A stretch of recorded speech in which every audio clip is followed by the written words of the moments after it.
InDesign has the best typographic features of any desktop program in the world, but all those features won't help you if you don't know where to find them. Let's explore. I'm going to select some text up here and zoom in on it. To select a whole paragraph, click 4 times. Now I'm going to format that with a control panel. Note that there are a character panel and a paragraph panel, but virtually all those features are duplicated up in the control palette at the top of the screen. There's 2 modes of the control panel, the character mode and the paragraph mode. First, let's use the character mode to change the font.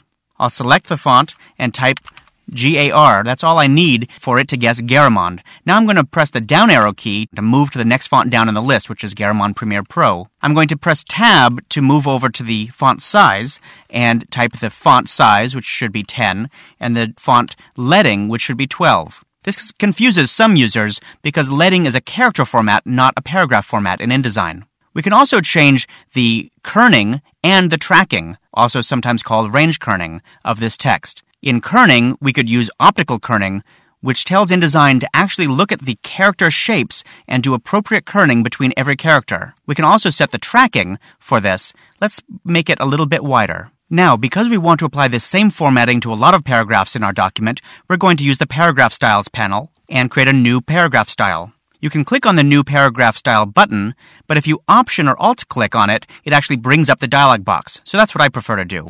I'll call this Body Text, and I'm going to tell it to automatically apply this style to the selection. That's a new feature in CS3. Now, to apply that to all the text, I'll simply press Command or Control A to select all the text, and I'll click on that style. Now let's do some other formatting. This word here, the word poquito, is Spanish. However, it will show up as incorrectly spelled in this document because InDesign doesn't know that it's Spanish. It thinks it's English. So let's change that. First, I'm going to make it italic by pressing Command or Control Shift I. It's a keyboard shortcut for making an italic font. Next, I'm going to tell InDesign that it's Spanish by going to the Language pop-up menu in the control panel and choosing Spanish.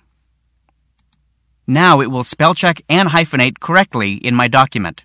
I see another problem here. Whoever wrote this typed this in all capital letters. That's not a good idea for emphasis for a professional-looking document. Let's change that to lowercase.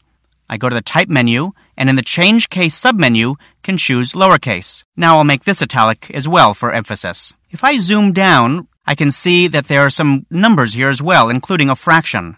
Because this is an OpenType font, I can select my fraction and change it into a true fraction from the Control Panel pop-up menu, which is on the far side of the control panel in the OpenType submenu. I'll choose fractions, and that fraction turns into a true designed fraction. I could do the same thing for all the numbers, but in this case, I'm not going to use fractions. I'm going to use proportional old-style numbers. Now let's zoom up to the beginning of the document again. This paragraph, I'd like to have a drop cap. Drop caps are paragraph formatting, so I change the control panel to paragraph format, and I come over to the drop cap field, and I'll say that should drop 3 lines. The paragraph mode of the control panel also offers indents, like left indent, first line indent, right indent, and so on, and also space above and below. It also gives me control over horizontal alignment. For example, I could select this paragraph down here and change the alignment to justified. The paragraphs are a little bit too close together. Why don't I also add 1 pica of space between each paragraph? In this case, I changed it just on that one paragraph, so I want to propagate that change to all the other paragraphs that have been tagged with that paragraph style. I'll go back to my Paragraph Styles panel, and from the flyout menu, choose Redefine Style. That change now shows up in all the paragraphs. Another professional type feature of InDesign is the ability to have optical margin alignment, which some people call hanging punctuation. For example, this hyphen on the first line is normally inset from the column. We can have it set out so it looks more professional by going to the Type menu and choosing Story. The Story panel gives you one option, the optical margin alignment.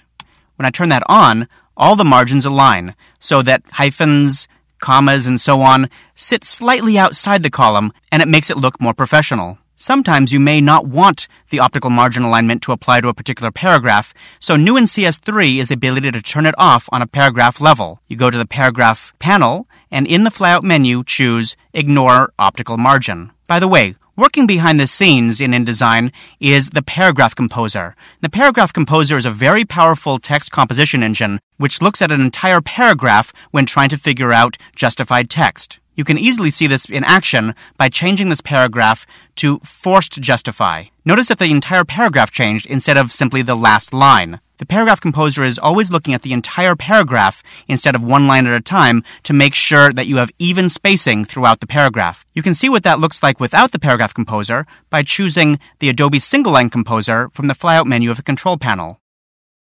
Now you have even spacing throughout most of the paragraph, but the last line is far too loose. I'm going to undo that. InDesign not only offers a full suite of professional-level character and paragraph formatting options for designers, but its unique features such as optical margin alignment, optical kerning, and the Paragraph Composer combine to create the world's best-looking type automatically.